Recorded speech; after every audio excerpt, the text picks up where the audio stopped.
Do you know there's a town in West Africa that no map will ever show you?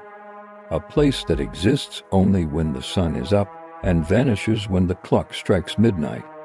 The locals call it Nsiama, meaning the place between shadows, but to outsiders, it's simply known as the town that disappears every midnight. It was in 2016 when Femi, a 28-year-old photojournalist from Lagos, first heard about it. He was covering a travel piece on forgotten villages in southern Nigeria when an old taxi driver warned him, "If you reach the crossroad after dusk, turn back. You won't find what you think you're looking for." Femi laughed it off. Ghost stories, he thought. But when he reached the dusty signpost marked Nsiama's phone lost signal.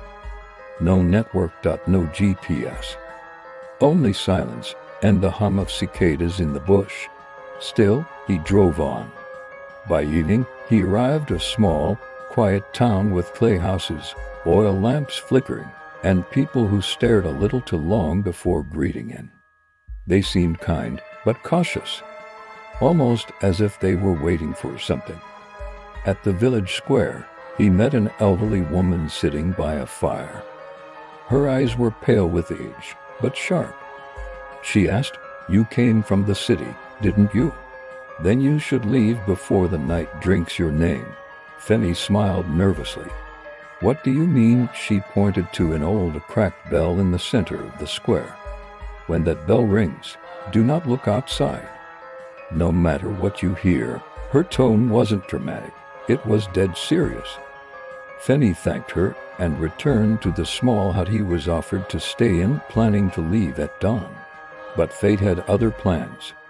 At exactly 11:56 p.m., the wind changed. The air grew colder.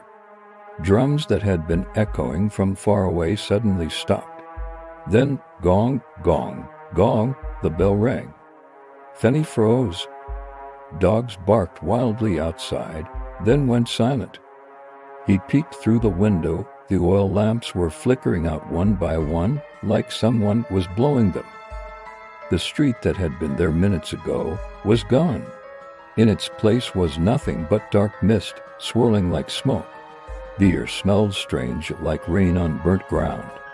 And in that mist, he saw shadows moving. Dozens of them. They looked like people, but their faces were blank. He stumbled backward, heart racing. The old woman burst into the hut and pulled him away from the window. "You looked outside, didn't you?" she hissed. "You shouldn't have seen them." Femi tried to speak, but his throat was dry. "What is happening here?" she sighed deeply. "This town was cursed long before your country was born. We were traders once, proud people.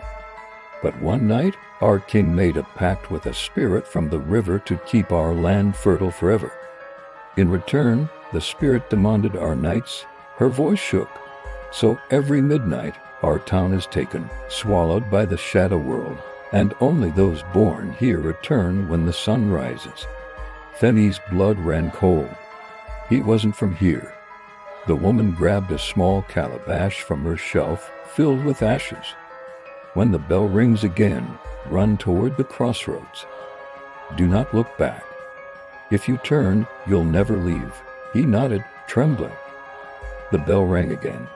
He ran through the mist, through whispers that called his name. He could feel hands brushing his skin, invisible and cold. But he kept running until he saw the wooden signpost again. Nsiama 1 to km, and then everything went silent when he looked back. The town was gone. No huts, no fires, no sound, just tall grass swaying under the moonlight. At sunrise, a group of traders passing by found Femi by the roadside, unconscious but alive. His camera was beside him. They tried checking his photos, but every single image of Nsiama was blank. Except one, a photo of the village square. In the background, the old woman was staring straight into the camera, her mouth open, as if she was trying to speak. No one has found Nsiama since. But some nights, travelers still report hearing a bell echoing faintly through the forest around midnight. And if you ever find yourself driving through the southern roads of Nigeria at night, and your GPS suddenly stops working, turn back, because not every town wants to be found twice. If you're new here and want to join our awesome community, make sure you hit that subscribe button and ring the notification bell. That way you won't miss out on any of our future videos. We've got a lot more exciting content coming your way very soon. Thanks again for watching, and I can't wait to see you in the next one.